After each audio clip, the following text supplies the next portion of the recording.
Percubaan pertama, bahasa Melayu, bahasa ibunda, bahasa bercanda, bahasa berseluka.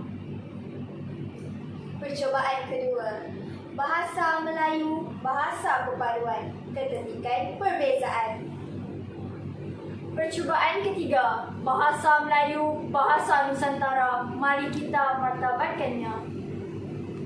Percubaan keempat, bahasa Melayu, bahasa ilmu, ayo kita bawa ke pentas dunia. Bahasa Melayu, bahasa perkasa, mari melangkah ke persada antarabangsa. Bismillahirrahmanirrahim. Alhamdulillahirabbil alamin. Wassalatu wassalamu ala asyrafil anbiya'i wal mursalin wa ala alihi wa sahbihi ajma'in.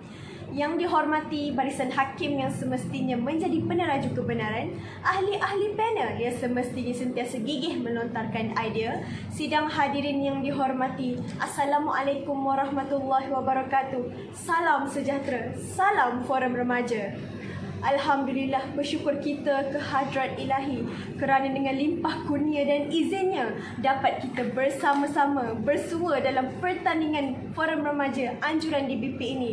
Saya, Nur Afifah binti Mat Rislan, bersama-sama dengan warga dewan sekalian untuk mempengerusikan forum kita pada pagi ini. Hadirin yang dihormati, sebelum saya memperkenalkan ahli-ahli panel kita yang cantik lagi berseri, izinkan saya terlebih dahulu mengupas mauduk wal bicara kita pada hari ini. Mauduk forum kita berkisarkan tema bahasa. Bahasa Melayu di persada antarabangsa mampukah menjadi realiti atau sekadar ilusi? Dunia marcapada menyaksikan kesan globalisasi di seluruh dunia mewujudkan fenomena bahasa Inggeris dimartabatkan sebagai bahasa antarabangsa kerana luasnya penggunaan bahasa tersebut di peringkat global. Walhal, bahasa Melayu juga turut mempunyai kekuatan untuk menjadi bahasa antarabangsa.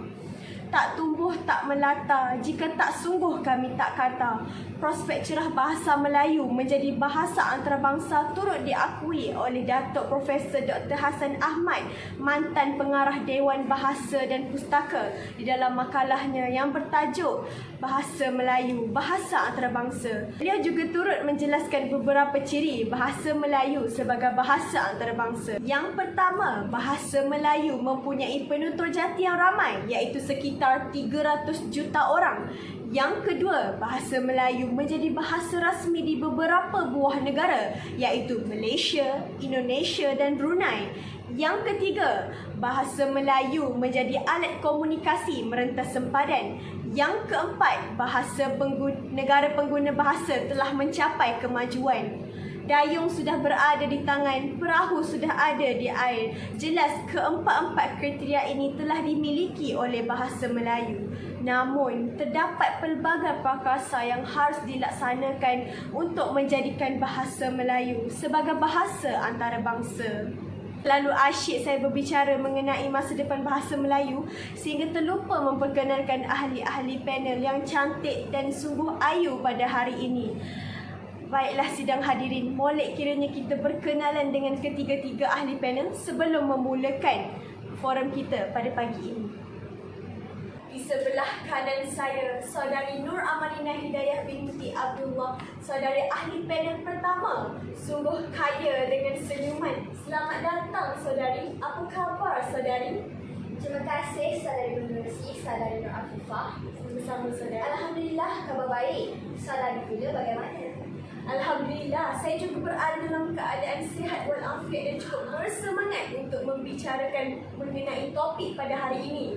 Baiklah sidang hadirin, di sebelah kiri saya, saudari ahli panel kedua, Saudari Nurin Idina binti Mat. Selamat datang saudari. Apa khabar saudari? Alhamdulillah, saya sejahtera saudari. Datang di sini dengan semangat yang bara seperti saudari juga. Ya, sudah pasti saudari Nurin Idina. Topik bualan kita pada hari ini sangat menarik sehingga kita terpanggil untuk membicarakannya. Di sebelah ahli panel kedua sudah tentulah ahli panel kita yang ketiga, saudari Nur Dayana Izanti binti Suhaimi. Wah, sungguh manis orangnya. Walaupun nampak pemalu namun petah bicaranya. Apa khabar saudari? Alhamdulillah, saya berada dalam keadaan yang baik. Maka saya bersama-sama saudari dan para hadirin salam forum buat semua. Usai salam perkenalan daripada semua ahli panel, kembali kepada topik forum kita pada hari ini. Bahasa Melayu di persada antarabangsa, mampukah menjadi realiti atau sekadar ilusi? Baiklah sidang hadirin, izinkan saya membuka diskusi forum kita pada hari ini dengan soalan pertama yang akan saya ajukan kepada ahli panel pertama. Saudari, mohon saudari menerangkan mengenai ciri-ciri keistimewaan bahasa Melayu yang menjadi tunjang kekuatan untuk melangkah ke persada antarabangsa. Terima kasih kepada saudari pengerusi forum, saudari Nur Afifah. Sama-sama saudari. Sidang hadirin dan ahli panel yang dihormati. Sungguh menarik persoalan yang diajukan oleh saudari pengerusi tentang keistimewaan bahasa Melayu. Apakah sebenarnya kekuatan bahasa Melayu sehingga kita berani untuk berbicarakan tentang usaha-usaha memperkasakan bahasa Melayu hingga ke persada antarabangsa?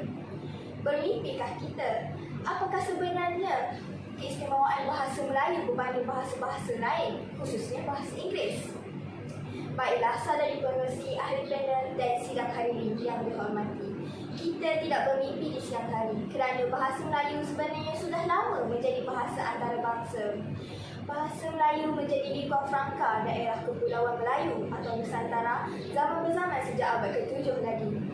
Bahasa Melayu menjadi bahasa pentadbiran rasmi bagi Kerajaan Sriwijaya, kerajaan Melayu yang besar serta luas jajahan takluknya yang meliputi Sumatera Jawa, Semenanjung Tanah Melayu dan Sri Lanka.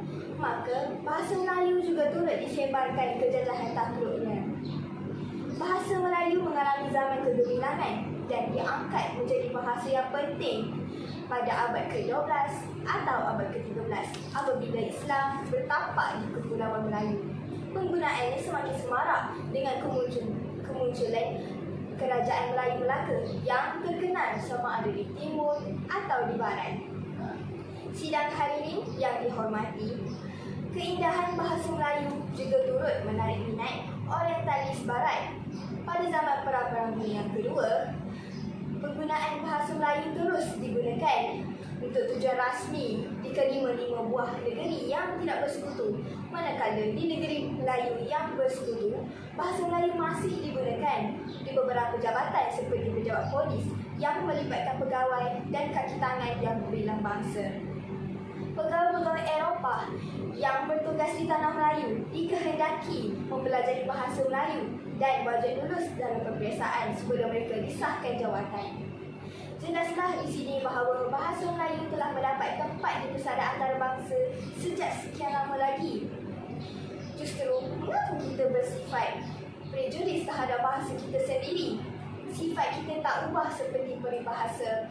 Sudah dapat gading bertuah, tanduk tidak berguna lagi. Fikir-fikirlah sidang hadirin yang sekalian. Jangan kita menang sorak namun kampung kita tergadai. Sebaiknya kita terus mengarak langkah yang proaktif untuk memartabatkan dan memperkasakan bahasa Melayu kita hingga ke persada antarabangsa. Sekian sahaja daripada saya. Kembali semula kepada pengisi forum kita. Sidang hadirin, terima kasih kepada ahli panel yang pertama. Benar kata saudari tadi, kita haruslah berusaha tanpa mengenal erti jemu untuk menjadikan bahasa Melayu diterima masyarakat antarabangsa. Hindarilah sifat pesimistik kerana kalau tidak dipecahkan buyung, manakan dapat sagunya. Kalau kita tidak berusaha, manakan kita mendapat hasil manisnya. Seterusnya, saya mohon penjelasan daripada ahli panel kedua mengenai badan-badan yang terlibat terhadap proses perancangan, perkembangan dan pemerkasaan bahasa Melayu sehingga kita dapat mencapai matlamat untuk menjadikan bahasa Melayu sebagai bahasa wahana komunikasi di persada antarabangsa akan terlaksana. Terima kasih kepada saudari pengerusi yang dihormati ahli panel dan sidang hadirin. Assalamualaikum, salam sejahtera, salam Forum Remaja. Persoalan daripada saudari pengerusi tentang badan-badan yang terlibat dengan proses perancangan, perkembangan dan pemerkasaan bahasa Melayu telah mengingatkan saya terhadap peranan yang dimainkan oleh Dewan Bahasa dan Pustaka. Dewan Bahasa dan Pustaka pada mulanya dikenali sebagai Balai Pustaka, merupakan badan berkaitan kerajaan yang ditubuhkan pada 22 Jun tahun 1956 dengan tujuan untuk mengembangkan bahasa Melayu sebagai bahasa kebangsaan dan bahasa rasmi negara.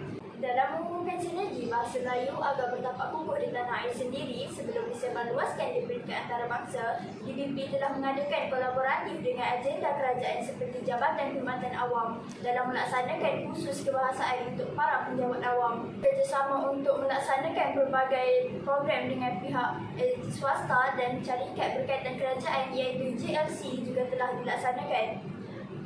Dalam memperkembangkan bahasa Melayu di Persada Antarabangsa, Majlis Antarabangsa Bahasa Melayu telah ditubuhkan pada bulan Julai 1997 untuk menjalankan aktiviti penyelidikan bersama dengan pelbagai agensi dalam bidang bahasa dan persuratan Melayu di seluruh dunia. Secara tamsilnya, kerjasama DBP dan Universiti Pendidikan Sultan Idris dengan Universiti Prince of Songkhla di Thailand telah menunjukkan jumlah peningkatan penggunaan bahasa Melayu dalam kalangan pelajar di luar negara. Sidang hadirin yang dihormati, demikianlah antara prakarsa yang diimplementasikan oleh badan kerajaan yang terlibat secara langsung untuk memartabatkan bahasa Melayu. Usaha yang dilakukan secara istiqamah ini menyuluh jalan buat kita menggerakkan usaha keluar daripada kepompong dunia sendiri menerobos dunia sejagat yang lebih luas. Sekian saya kembalikan kepada saudari pengurusi forum. Terima kasih. Sama-sama saudari, saya juga bersetuju dengan pendapat saudari. Siapa yang dapat menafikan bahawa bahasa Melayu telah mendapat tempat di Persada Antarabangsa dengan inisiatif dan komitmen Dewan Bahasa dan Pustaka. Seterusnya, saya ingin bertanyakan soalan kepada ahli panel yang ketiga. Mungkin agak berbeza dengan ahli panel yang pertama dan yang kedua, iaitu saya ingin bertanyakan soalan mengenai permasalahan dan kekangan yang terpaksa dihadapi oleh bahasa Melayu sehingga merencatkan usaha kita memartabatkan, memerkasakan dan melestarikan bahasa Melayu, seterusnya meletakkannya ke Persada Antarabangsa. Terima kasih saudari pengurusi forum, rakan ahli panel dan hadirin yang dihormati. Bumi mana yang tidak ditimpa hujan, lautan mana yang tidak bergelora, hidup ini ada pasang surutnya. Ada kala kita berada di atas dan ada kala kita berada di bawah. Demikian halnya dengan bahasa dan sastera Melayu.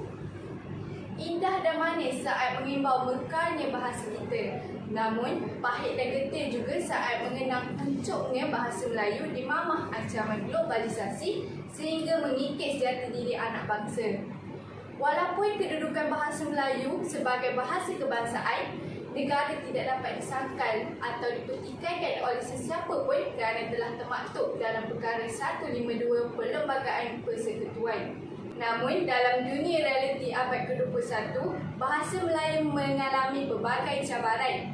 Antara cabarannya ialah sikap masyarakat yang memandang rendah Melayu sebagai bahasa kelas kedua sehingga malu untuk berkomunikasi dalam bahasa Melayu. Mereka beranggapan bahasa Melayu ialah bahasa yang dituturkan oleh masyarakat kelas bawahan. Lantas, bahasa Inggeris pula dianggap bahasa yang menggambarkan keelitan penuturnya. Maka, cabaran utama kita ialah menyuburkan jati diri masyarakat kita, khususnya golongan muda, supaya menyedari fungsi bahasa Melayu sebagai bahasa perpaduan dan alat komunikasi utama di bumi bertuah ini. Rentetan daripada pengaruh bahasa Inggeris yang mula mendominasi komunikasi, wujudlah isu bahasa rojak. Apabila membicarakan bahasa rojak, kita tentulah merujuk bahasa yang bercampur aduk yang digunakan dalam tulisan dan juga lisan. Penggunaan bahasa rojak juga sudah semakin sebati dan menjadi parah, bahkan bagai api di dalam sekam yang membakar senyap sehingga merosakkan kekuatan bahasa Melayu. Jelaslah pada hari ini, bahasa Melayu mengalami pelbagai cabaran untuk mengekalkan fungsinya sebagai bahasa rasmi negara, bahasa perpaduan dan bahasa ilmu. Setakat ini sahaja sidang hadirin, saya serahkan kembali kepada saudari pengurusi forum. Terima kasih kepada saudari ahli panel yang ketiga yang telah mengupas mengenai cabaran-cabaran yang dihadapi oleh bahasa Melayu terutama pada era globalisasi ini.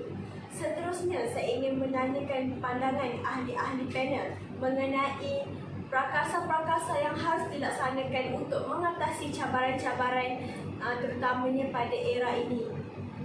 Saya mulakan dengan soalan pertama buat ahli-ahli panel, iaitu mengenai langkah-langkah yang harus dilakukan oleh pihak kerajaan untuk meletakkan bahasa Melayu pada tempat dan statusnya betul. Seterusnya, menjadikan bahasa Melayu dinobatkan sebagai bahasa antarabangsa.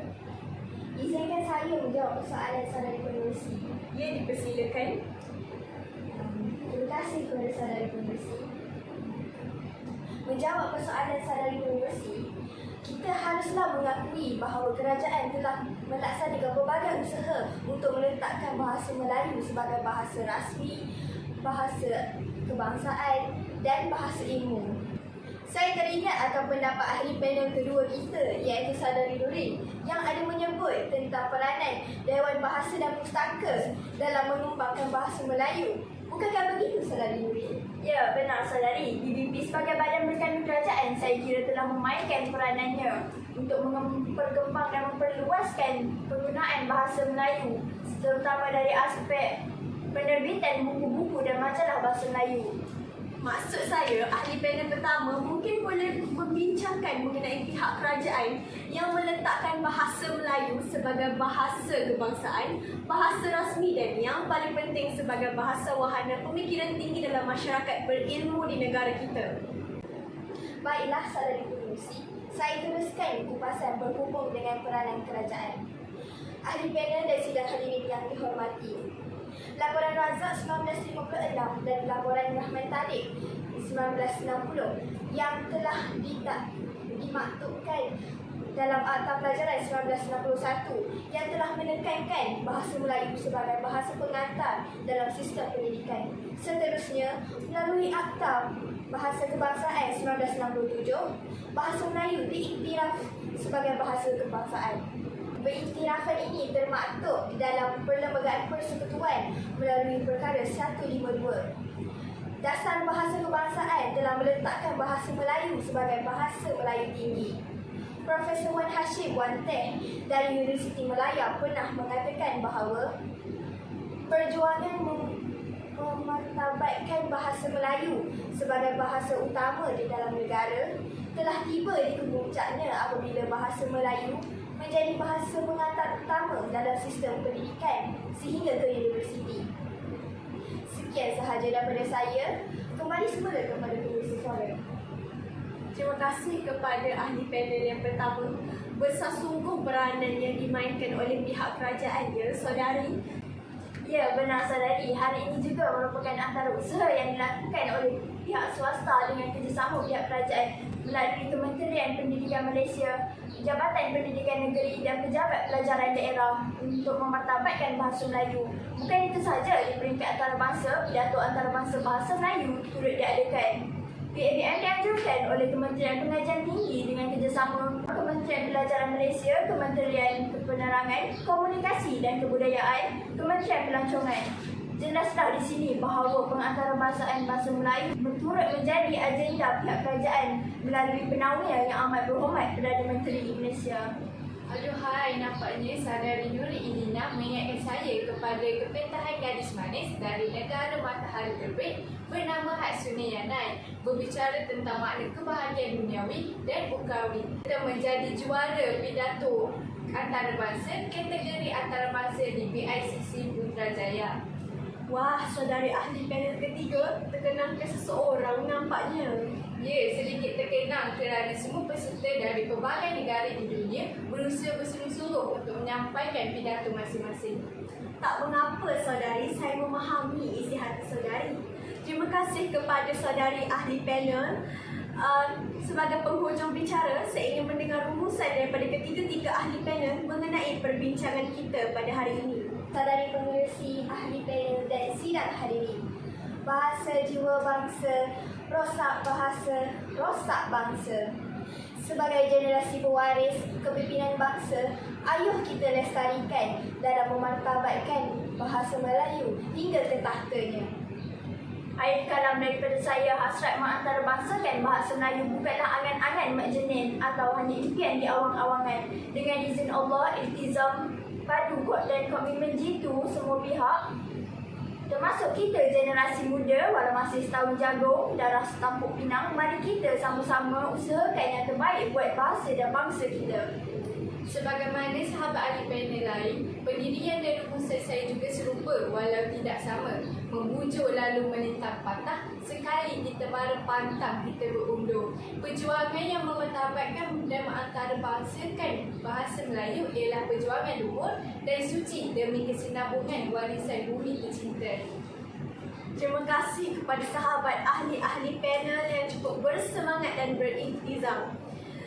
Sidang hadirin yang dihormati, kalau berkayuh dah sampai ke pulau, kalau mendaki dah sampai ke puncak, kita telah sampai ke penghujung bicara. Entah kata salah tutur, entah maksud salah sampai. Salam ampun, salam minta maaf. Saya mewakili kesemua ahli panel mengucap ribuan terima kasih kepada sidang hadirin yang sudi hadir pada pertandingan forum anjuran DBP ini. Sekian wabillahi taufiq wa hidayah. Wassalamualaikum warahmatullahi wabarakatuh.